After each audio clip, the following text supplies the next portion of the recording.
Bismillahirrahmanirrahim. Alhamdulillahi Rabbil Alamin. Wassalatu wassalamu ala asyrafil anbiya'i wal mursalin. Nabiyina Muhammadin wa ala alihi wa sahbihi ajma'in. Assalamualaikum warahmatullahi wabarakatuh. So inshallah, Kitabul Jihad muli sa Fiqhul Muyassar. Pero bago yun, babasahin nga natin yung mga hadith tungkol sa Fadlul Jihad mula naman doon sa Riyadus Salihin. Sa huli nating natalakay, alhamdulillah si Allah ay nagtala ng iba't ibang mga antas para sa sino man na nakikibaka sa landas ni Allah. Pero lahat ng yun ay pawang matataas. Ang tinuring lang doon sa hadith, na iba-iba rin ang magiging antas ng mga mujahidin inshallah sa kanilang mga gantimpala.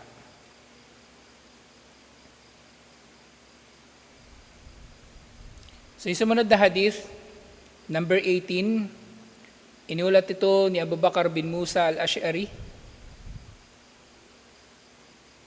Hindi na, nanon pala natin itong 18. 19 na pala tayo. 19, inulat ito ni Imam al-Bukhari mula kay Abu Abs, Abdurrahman bin Jubair, radiyallahu anhu, qala Rasulullah sallallahu alaihi wasallam, magbarat kadaman o maagbarat kadama abdin fi sabilillahi fatamassuhu annaru. No, walang sino man sa mga alipin ni Allah na nadumihan ng kanyang paa habang nakikibaka sa landas ni Allah, liban na lang na hindi rin ito dadampian ng apoy. Yung kanyang paa na nadumihan, naalikabukan, ang kanyang paa na naalikabukan sa landas ni Allah, sa jihad, ay hindi rin didikitan ng apoy. Ibig sabihin, siya mismo ligtas sa apoy, insyaallah. Yun ang ibig sabihin nito. Hindi ibig sabihin nito na yung paa lang niya ligtas, tapos yung ulo niya may apoy. Ganito yung pagkakasabi dito kasi kumbaga, tinutukoy yung maliit na bahagi ng katawan. Diba dito paa? Paa lang. Nadumihan yung paa. Paa lang niya nadumihan kumbaga. Yun palang may gantimpala na. Paano pa kaya kung mas malaki ang kanyang naging participation sa jihad? O yung mas malaki yung kanyang natamo na pinsala sa jihad. So, ibig sabihin, mas malaki yung kanyang magiging reward, insyaallah. Mas malaki yung kanyang magiging reward, insyaallah. Nainga kung yung ganun palang kaliit na sakripisyo sa jihad ay may reward na, mas malaki pa kung mas malaki ang sakripisyo, insyaallah. So gayon din, ngayon sa sumunod na hadith, ganun din, may kinalaman dito sa bahagi ng katawan na nasa jihad. Iniwalat ni Abu Hurairah, hadith ito na iniwalat ni Imam at-Tirmidhi, qala Rasulullah sallallahu alaihi wasallam, la yalijun naru rajulun baka fi khasyatillahi hatta yaudal labnu fid dar'i. So walang sino man na umiiyak dahil sa takot kay Allah subhanahu wa ta'ala. Walang sino mang umiiyak dahil sa takot kay Allah ang papasok sa impyerno hanggang sa ang gatas ng hayop ay bumalik sa, kumbaga sa dede nito, di ba? Galing sa dede ng baka, yung gatas ng baka. Kapag naibalik yung gatas doon, saka lang siya papasok sa impyerno. Imposible nga na mangyayari yun. Yun din ang ibig sabihin nito. So sa mga hadith, sa wikang Arabic lalo na, maraming mga idiom, mga matalinghagang pananalita, na hindi literal, na meron itong kahulugan. Ang kahulugan lang nito, imposible na papasok sa impyerno ang sino mang tao, bagaman rajul ang sinabi dito, tumutukoy ito pareho, lalaki man o babae. Hindi papasok sa impyerno ang sino mang umiiyak dahil sa takot kay Allah subhanahu wa ta'ala. Wala yajma'u ala abdin gubarun fi sabilillahi wa dukhanu jahannam. At hindi magkakamit ang tao ng parehong Kumbaga, at ang sino mang nakikibaka sa landas ni Allah ay hindi magkakamit ng dalawa. Isa lang sa ito ang kanyang makakamit. Isa lang sa ito ang kanyang makakamit. Parang hirap nga i-translate kasi nito eh. Wala yajtami ala abdin gubarun fi sabilillah. Kung yung tao daw ay naalikabukan siya sa landas ni Allah subhanahu wa ta'ala, hindi siya makakaranas ng usok ng impyerno. Ibig sabihin, hindi pwedeng pareho niyang mararanasan ang alikabok ng jihad at ang usok ng impyerno. Ayun nga, kung pinagtiisan ng tao yung alikabok ng jihad, ay hindi na niya kailangan pang pagdaanan ang usok naman ng impyerno. Alhamdulillah. So, ibig sabihin, maliligtas din siya sa impyerno. Maliligtas siya sa impyerno dahil sa jihad, insyaAllah. At gayon din muli, may kinalaman uli ito sa parte ng katawan, iniulat ni Imam At-Tirmidhi, mula kay Ibn Abbas radhiyallahu anhuma, sami'tu Rasulullah sallallahu alaihi wasallam yaqul, narinig ko na sinabi ni Propeta Muhammad sallallahu alaihi wasallam, ay nani, la tamassuhuman naru, meron daw dalawang uri ng mata na hindi dadampian ng apoy. Dalawang uri ng mata na hindi dadampian ng apoy. Una, aynun bakat min khasyatillah. Mata na umiiyak, lumuluha dahil sa takot kay Allah. Yung katulad kanina, doon sa unang hadith. Pangalawa, wa aynun batat tahrusu fi sabilillah. At ang mata na nananatiling gising sa pagbabantay sa landas ni Allah. Ibig sabihin yung mujahid, binabantayan niya yung thagar o binabantayan niya yung kanyang pwesto dahil maaring sasalakay ang kalaban, yun pa lang ay meron ng gantimpala na maliligtas siya mula sa impyerno sa pamagitan ng kanyang ginawa. So maliit lang na ambag kung tutuusin. Hindi lang siya natulog para magbantay sa hadith na ito. Tapos kanina, nalikabukan lang siya. At yung isa pang hadith na nauna, nalikabukan yung kanyang paa. Lahat ng ito sa jihad, pero malaki na ang gantimpala, inshallah. Lahat ng ito ay nagpapatibay lamang ng kaligtasan mula sa impyerno para sa sino mang nakikibaka sa landas ni Allah subhanahu wa ta'ala. Alhamdulillah. So kaya napaka-inam na malaman natin ng mga bagay na ito, na meron ngang malaking gantimpala sa jihad. Kaya kung sino man ang magnanais na mag-jihad, gawin niya ito ng tama. Gagawa lang din naman tayo ng mabuti, gawin na natin ito ng tama, inshallah. Hindi yung bara-bara. Hindi yung bara-bara. Kasi kung gagawin bara-bara ng tao ang jihad, edi sayang effort. Akala mo meron, yun pala wala. Kaya nga sinabi ni Allah doon sa Quran, sasabihin ko ba sa inyo, nais ba ninyo malaman kung sino ang pinakalugi sa kanilang mga gawain? Silang mga gumagawa ng masama, sabuna annahum yuhsinuna sun'a, pero nag-aakala na sila ay gumagawa ng mabuti. Ganun na ganun ang terorista.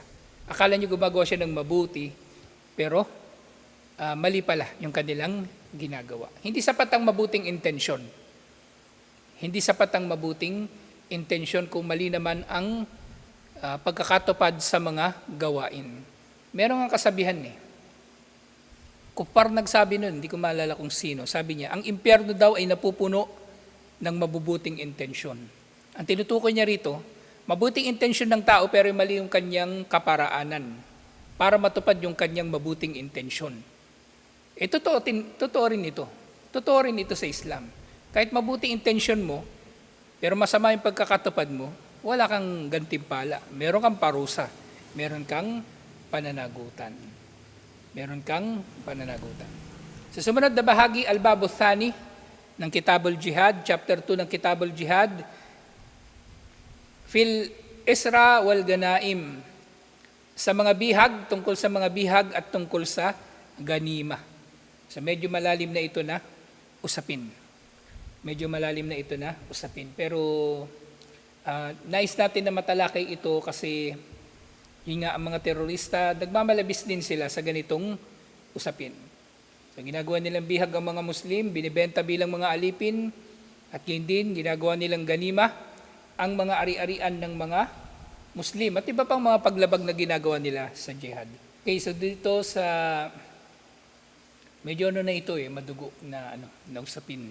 Inisip ko nga kung tatalakayin pa natin to pero since nandito naman sa libro, inshallah daanan na rin natin inshallah. Anyway, andito naman yung libro yung translation ni Sheikh Salman. Pwede rin tayo mag-refer dun sa kanyang aklat, inshallah. Kasi itong mga usapin na ito, bihira itong matatalakay ng mga tao. Madalas sa mga masjid, yung tinatalakay, duwaya Yun yung gusto tinatalakay ng tao duwaya. Pero mga ganito, bihira. Kaya yung nangyayari, yung mga terorista na lang yung nagsasalita tungkol dito.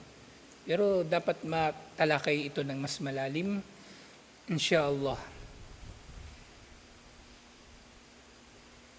Al-mas'alatul ula, hukmo asra al-kuffar.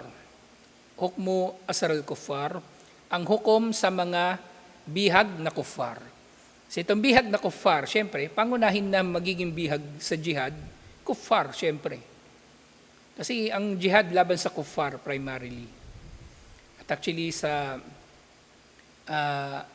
usara na ito, yung mga bihag na ito na yung mga nagiging mga alipin. Nagiging mga alipin, nakatulad din ng kung paano naging alipin noon sina Bilal at iba pang mga tao. Kaya nga, may narinig ako doon sa lecture ni Sheikh Uthman al-Khamis, mashallah, na doon daw sa panahon ng mga futuhat, nang nasakop ng mga Muslim, iba't ibang mga lugar, di ba, sa Southern Russia, sa may Persia, Afghanistan, ganun. Kung titingnan mo yung pangalan ng mga ng mga nangolekta ng hadith, Tirmidhi, Bukhari, at iba pa, yung mga apelyido nila na yun, actually, lugar na kung saan sila nanggaling. At ang mga lugar na yun ay pawang mga lugar ng futuhat. Mga lugar yun na kalaunan lang ay nasakop ng mga Muslim. At ang mga tao doon, hindi naman dating Muslim at hindi rin naman sila dating mga Arabo. Pero mashallah, kalaunan sila pa yung nanguna sa mga Muslim sa pagpeperpekto ng siyensya ng hadith. Yung Bukhara, halimbawa, nandun sa Southern Russia.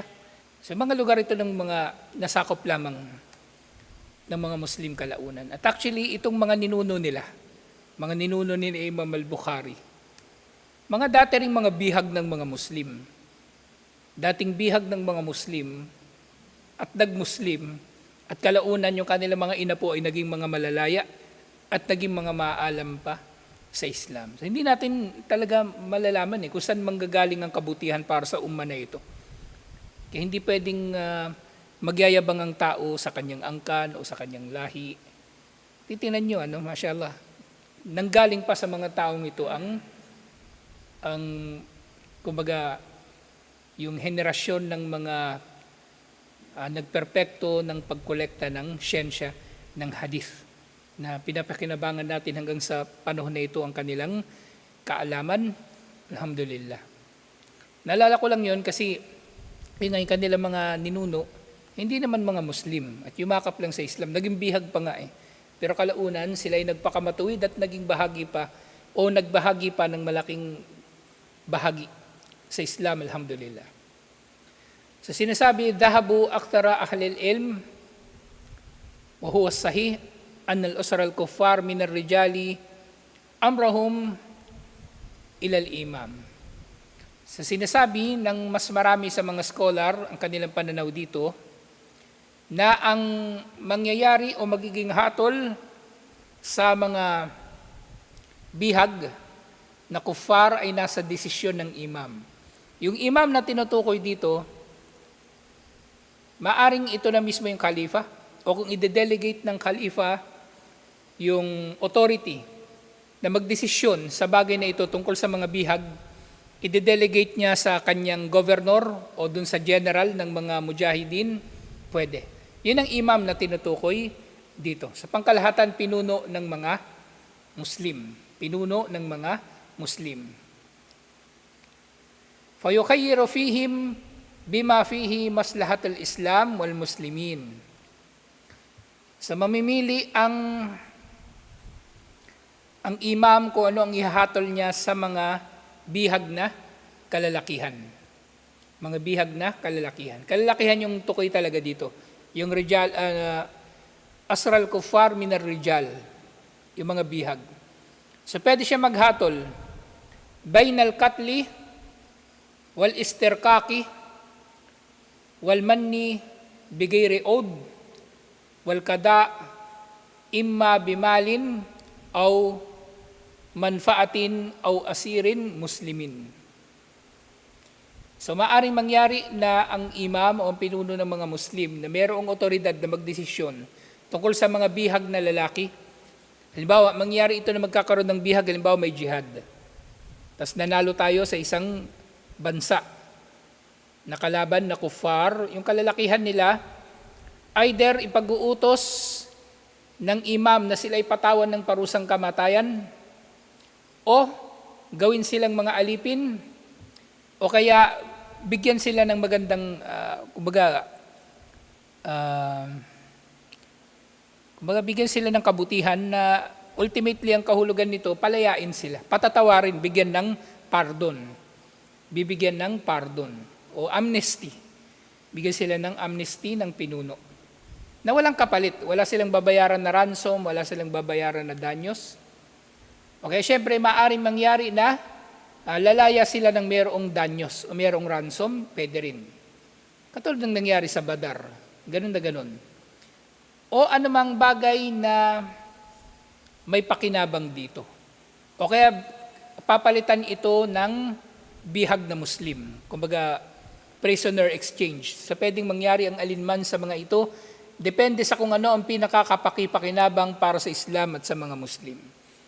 So, ang jihad pala, kapag mayroong mga nabihag ang mga mujahidin, hindi puro pagpatay lang ang pwedeng gagawin sa kanila. Ultimately, titingnan ng imam kung ano ang pinakamakakabuti sa Islam at sa mga Muslim. Actually, may mga nangyari pa nga na, yun nga, binibigyan ng pardon. Yung mga tao at bandang huli, sila ay tumatalo ng utang na loob sa mga Muslim at sila ay nagpapatatag palalo sa mga Muslim. So ganito ang nangyari sa Quraysh. Doon sa Makkah, nang pinatawad sila ni Propeta Muhammad sallallahu alaihi wasallam at naging matapat sila kay Propeta Muhammad sallallahu alaihi wasallam sa Islam at sa mga Muslim. Na yun nga, kalaunan, naging malaki na rin ang bahagi o ang ambag ng Quraysh na mga pinatawad ni Propeta Muhammad sallallahu alaihi wasallam sa mga jihad na dumating kalaunan. Halimbawa niyan, kabilang doon sa mga Quraysh na binigyan ng pardon, di ba, ni Propeta Muhammad sallallahu alaihi wasallam ng amnesty, at sila kalaunan din ngay nag-Muslim, si Suhail bin Amr, si Ikrimah bin Abi Jahal, o si Abu Sufyan, lalong-lalo na. So lahat sila ay pawang naging matapat sa Islam at sa mga Muslim kalaunan. Pero tungkol naman sa kababaihan, amman nisa was sibyan, fa innahum yastarkuna bimujarradi as-sabi. Sa mga kababaihan naman at yung mga bata, sila ay gagawin mga alipin. Gagawin silang mga alipin at magiging kabilang sila doon nga sa sabi, kung mga binihag na mga tao na kabilang doon sa mga kalaban. Kahit hindi pa sila sundalo ng kalaban, citizen sila nung lugar na yon na natalo ng mga Muslim, so sila ay magiging bihag. So ganito yung nangyari sa iba't ibang mga bahagi ng sira. Kaya napakahalagang mapag-aralan ng sira, lalong-lalo kung tinatalakay ang jihad. Halimbawa niyan, pagkatapos ng Khaybar, kasama sa mga nabihag, si Safiya bint Huyay bin Akhtab. Si Huyay bin Akhtab, kung naalala niyo, siya yung pinuno ng Banu Nadir na pinalayas mula sa Madina pagkatapos ng Uhud. At yung nga napunta sila ng Khaybar. Napunta sila ng Khaybar. Pero si Huyay, pinatawan siya ng parusa kasama ng Qurayda. pagkatapos ng Ghazwatul Khandaq. Pero nung nabihag na nga si Safiya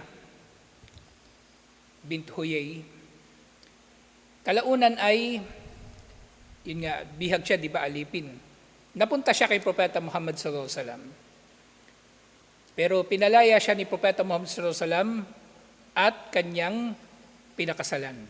So napangasawa ni Propeta Muhammad sallallahu alaihi wasallam si Safiya bint Huyay. Pero tinutukoy ko rito yung mga kababaihan, ganun nga. Maaalipin sila, ganun din yung kanilang mga kabataan. Pagkatapos ng Ghazwatul Khandaq, ganun din ang nangyari sa Quraydah. Inalipin sila. Pero yung mga Banu Nadir na umalis ng Madina at ganyan din yung Kainuka na umalis ng Madina, hindi sila inalipin. Pinalayas lang talaga sila. So depende nga sa desisyon ng imam. Depende sa desisyon ng imam. So every time na nagkakaroon ng tagumpay ang mga Muslim laban sa kuffar, sa mga jihad, iba-iba yung naging desisyon. Diba? Pagkatapos ng Badar, diba, nagkaroon sila ng hidwaan ng Kainuka, pinalayas lang ang Kainuka, hindi sila inalipin. Yung Banu Nadir, pagkatapos ng Uhud, pinalayas lang, hindi sila inalipin. Pagkatapos ng Quraydah, pinatawan ng parusang kamatayan ng Quraydah, pinatay ang lahat ng kalalakihan nila, pero ang kababaihan at mga bata, inalipin. At doon sa Khaybar, inalipin din yung mga kalalakihan at kababaihan. So may iba't ibang mga nagiging hatol sa kanila. Ngayon tungkol sa pangaalipin, madaanan lang natin ng konti. Itong pangaalipin dito, wag ninyo itong mamasamain. Isipin ninyo, napakasama pala ng Islam na ngaalipin. Nung panahon ni Propeta Muhammad sallallahu alaihi wasallam, regular, normal, nakalakaran ng mga ekonomiya ng mga bansa na umiiral ang pangaalipin. Hindi lang ito direktang ipinagbawal ni Allah sa Quran, pero lahat ng mga ayah at lahat ng mga hadith tungkol sa mga alipin, sa totoo niyan, ay isa lang ang direksyon na pupuntahan, ang pagpapalaya ng mga alipin. Kung hindi man sila palalayain, tratuhin sila ng maayos.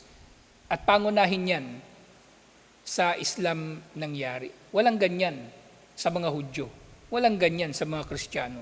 Sa totoo niyan, yung pinakamatindingan ng alipin, di ba? Mga Amerikano. Nagkaroon pa sila ng civil war dahil sa pang-aalipin. Karoon pa sila ng civil war para sa pang-aalipin. Pero ang mga Muslim, bago pa man nagkaroon ng mga batas yung mga bansang kuffar laban sa pang-aalipin, nauna na ang mga Muslim na nagsimula ng malawakan na pagpapalaya sa mga alipin. At kahit ngayong mga pinunong panrelihiyon nga dito sa Islam, katulad nga ng binanggit natin dati, sina Imam al-Bukhari at iba pa, mga inapo sila ng mga dating mga alipin. Ibig sabihin, maganda ang buhay ng mga alipin sa Islam kung ihahambing sa mga alipin sa ibang lugar. Nga lang, hindi ito basta-bastang iniutos ni Allah na ipagbawal. Kasi nga, hindi rin nga basta-bastang makakaya ng tao, ng sibilisasyon ng panahon nila, na mawawala ang mga alipin. Kasi nakadepende sa mga alipin ang malaking bahagi ng kanilang sibilisasyon. Halimbawa niyan, nung nagkaroon ng civil war sa pagitan ng North and South, tawag nila North and South, ng US, yung Union versus Confederate States. Ang Confederate States, yun yung mga gusto nila ng pang-aalipin. Kaya hindi nila basta-bastang mabitawan ang pang-aalipin kasi ang Southern US nung panahon na yon, mostly agricultural. At malaki ang kanilang pagdepende talaga sa mga alipin. Kung palalayain bigla yung mga alipin, mahirapan sila. Hindi sila basta-bastang makakasurvive. Hindi katulad ng North na industrialized, na kahit malaya yung mga alipin, pwede silang susweldohan lang para mag-operate ng mga makina. Pero sa South, nananatili na mga alipin ang namamahala o nagpapatakbo sa mga taniman ng mais at iba pa. So hindi ganon kadali. Pero alhamdulillah, Muslim pa rin talaga ang unang bansang napagtibay na nagbawal ng pang-aalipin, ang Tunisia noong 1845. Nauna pa sa mga Amerikano, 1865 sila nagbawal sa pang-aalipin. Nauna pa rin ng mga Muslim. So hindi basta-basta yung ganoon. Kaya nga, kahit si Propeta Muhammad sallallahu alaihi wasallam, isa sa mga iniulat tungkol sa mga huli niyang habilin, may mga ulat sinasabi nang mamatay na si Propeta Muhammad sallallahu alaihi wasallam, ang sinasabi niya, as-sala, as-sala, wa ma malakat sa aymanukum. Ang sala, wag niyong papabayaan, at gayon din ang inyong mga alipin. Gayon din ang inyong mga alipin. At ang pagpapalaya ng alipin, kung titingnan natin sa Islam, di ba? Napakaraming mga gawain sa Islam na ang penalty, kumbaga yung tauba mo rito, pagpapalaya ng alipin. Nakipagtali ka sa asawa mo ng Ramadan, araw ng Ramadan, pagpapalaya ng alipin. Nanumpa ka sa ngalan ni Allah na hindi mo tinupad, pagpapalaya ng alipin. At iba't iba pang mga bagay, puro pagpapalaya ng alipin. Kasi gusto talaga ni Allah na magpalaya na ng alipin ng mga Muslim, pero hindi ngayon ganoon kadali. Hindi yun ganoon kadali. Ngayon dito sa pang-aalipin, pinahintulutan ito sa Islam. Actually hanggang ngayon. At ito yung sunod na bahagi naman ng sasabihin ko. Sa bagaman sa Islam nga, diba, ang Tunisia pinagbawal nila ang pang-aalipin. Pero hindi rin naman ibig sabihin nito na kung halimbawa magkakaroon ng jihad ay hindi tayo mga alipin. Mga alipin pa rin tayo kasi nananatili ang hukom. Nananatili ang syariah ni Propeta Muhammad sallallahu alaihi wasallam. Yun nga lang syempre, susundin natin yung mga napagtibay na mga batas ng maayos na pakikitungo sa mga alipin. Hindi tayo katulad nung mga ibang tao na masama ang trato nila sa mga alipin na pinapahirapan at kumbaga ginagawa ng hindi maganda. So meron pa rin pang-aalipin na nanatili ang pang-aalipin. Ang tanging dahilan ngayon, so bukod nga sa Tunisia na nagbawal ng pang-aalipin, which is kung tutuusin, pwede naman nilang gawin talaga. Kasi ang una naman talagang dahilan kung bakit mapapahintulutan ang pang-aalipin, jihad lang. Jihad lang. Pero kung ngayon, halimbawa, bibili ka ng alipin, alipinin mo yung tao, merong alipin, binibenta, bibilihin mo, pwede tayo mag-comply sa bagay na yun. Pero kung ang Muslim, halimbawa, mag-jihad at magkakaroon ng pang-aalipin, pwede. Pero ngayon, hindi pwede na magkakaroon ng alipin ang Muslim kung wala namang jihad. Halimbawa, bibilihin niya lang ito. At syempre, kung ang Muslim ay nasa bansang hindi Muslim, hindi rin siya pwedeng mga alipin. Hindi rin siya pwedeng mga alipin. Actually, yung mga sultan natin nung unang panahon, sultan ng Sulu, sultan ng Maguindanao, ng Buayan, meron din sila mga alipin. Mga sultan ng Lanao at iba pang mga tao, meron din sila mga alipin noon. Actually, parte yan ng kultura ng lahat ng sibilisasyon. Merong pang-aalipin. Merong pang-aalipin. Kufar man yan o Muslim, meron yun. Pero nga lang, dito, kaya ko siningit ito. Kasi, bagaman nababanggit dito yung pang-aalipin, mas maayos naman. Di hamak naman na mas maayos ang pagtrato ng mga Muslim sa mga alipin. Alhamdulillah. So siguro ito pa lang naman yung panimula eh. Pwede nating isingit yung usapin ng pang-aalipin, inshallah. Kasi, ito eh. May matinding kinalaman yun dito. Hindi siya masyadong naipaliwanag dito sa Fiqhul Muyassar. Isingit natin inshallah yung pang-aalipin at iba pang mga bagay na may kinalaman dito para mas maintindihan natin dito yung usapin tungkol doon sa hukom o sa al-kuffar. So tapusin lang natin itong chapter na ito tapos siguro isingit natin yung tungkol sa pang-aalipin inshallah at kung ano ang iba't ibang mga hatol dito. Kasi ito rin yung unang pinaninira sa Islam eh. Yung mga Orientalist, sabihin nila yung mga Muslim na ngaalipin. Sa totoo niyan, nung panahon ng pang-aalipin ng mga Amerikano, di ba yung mga negro pinapadala sa Amerika? Ang mga sumasalakay talaga sa mga bayan sa Africa para ipadala ng Amerika para maging alipin, mga Arabo mga Muslim. Kaya hindi rin natin basta-bastang maitatanggi sa mga Orientalist halimbawa na may malaking papel ang mga Muslim sa ganong uri ng kalakaran. Pero actually yung ganong pang-aalipin, yung sasalakayin mo yung isang bayan ng mga sibilyan tapos aalipinin yung mga nakatira rito, ipinagbabawal yun sa Islam. Maaari lamang magiging alipin ng sino man kung sila ay mamamayan o sundalo ng kalaban na estado ng mga Muslim.